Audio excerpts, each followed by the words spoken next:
Thank you, Presiding Officer. To ask the Scottish Government whether it will make a statement on the policing and arrests at events connected to the death of the Queen and the proclamation of a new monarch. Cabinet Secretary Keith Brown.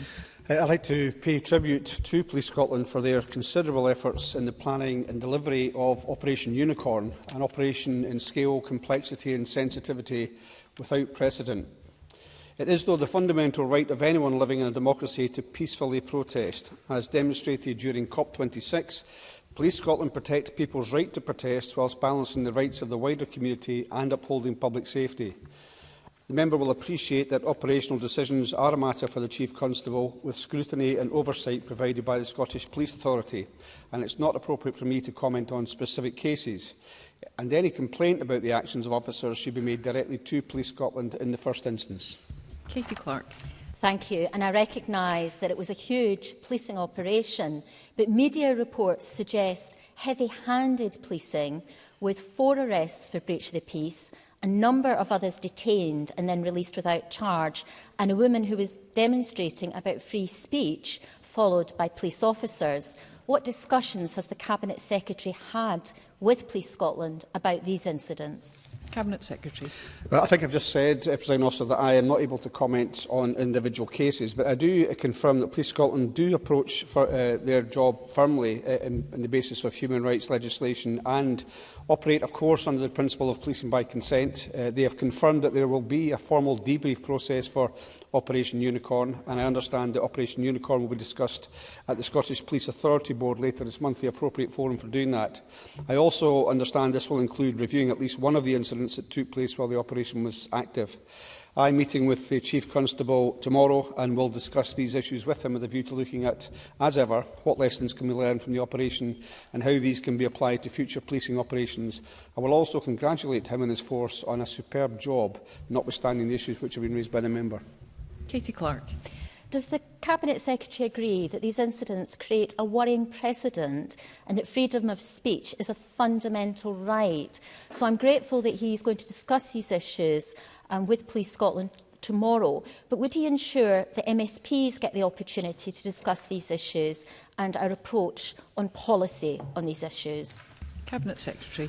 Well, I think I've just confirmed that the right to peaceful and democratic process is one which we fully support and Police Scotland do support as well. There are quite a number of ways in which individual members can, of course, make their views known to the Chief Constable or to the SPA, but if there are particular methods that are being proposed by the member for doing that, I'm more than happy to meet with the member and discuss those further.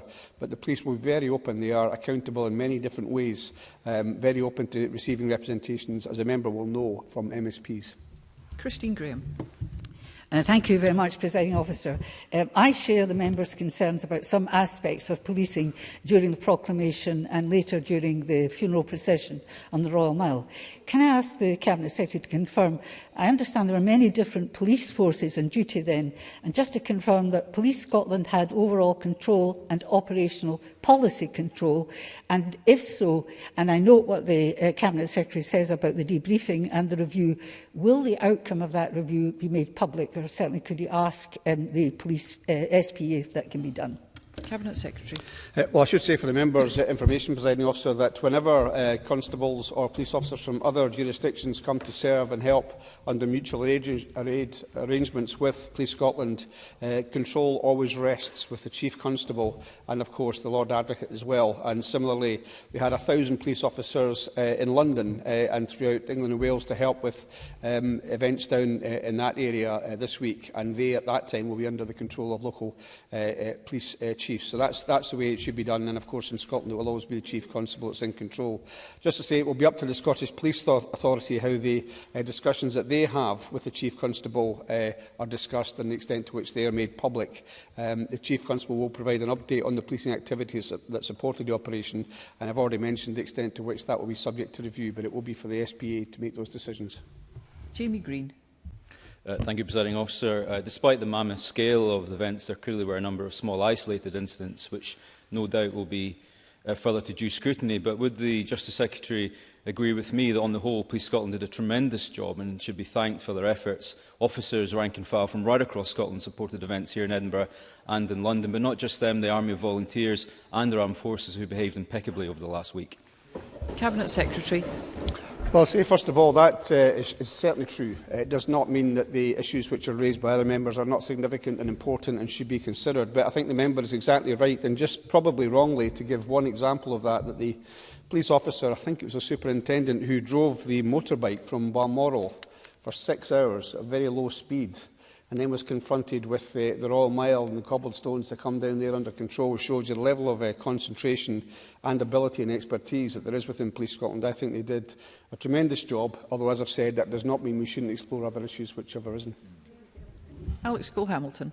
Thank you, Presiding Officer. In her coronation address, Her late Majesty professed a belief in free speech and tolerance. She called it a precious part of our way of life, and she asked the British people to cherish it and to practice it. Free speech and the right to peaceful protest are the cornerstones of this liberal democracy, even when we find them distasteful or inappropriate.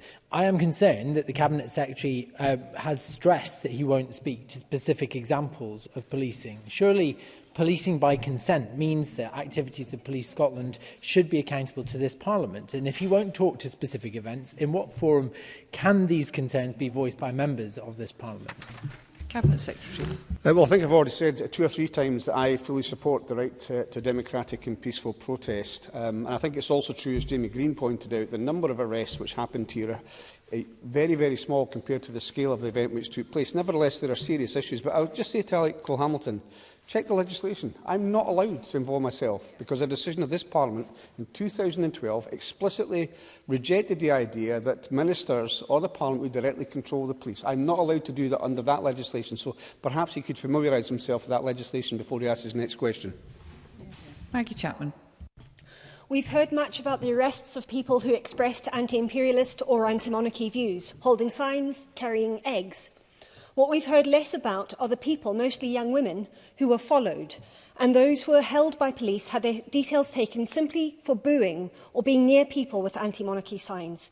Does the Cabinet Secretary believe this behaviour, which has felt threatening and intimidating, is acceptable, especially given that similar concerns were raised less than a year ago during and after COP26? Cabinet Secretary. I think, first of all, my views on the policing of COP26 are on the record. But as I've said in my original answer, and I have to repeat, it's not appropriate for me to comment on the detail of specific cases, although I do understand that Police Scotland are aware of the incident which the member has mentioned, shared via social media, and that the content of the footage, that video footage, is currently being reviewed. However, I do want to underline our commitment to having strong systems and processes in place for dealing with complaints against the police, and we outlined in the programme for government our intention to introduce a bill on police complaints and misconduct handling later this parliamentary year.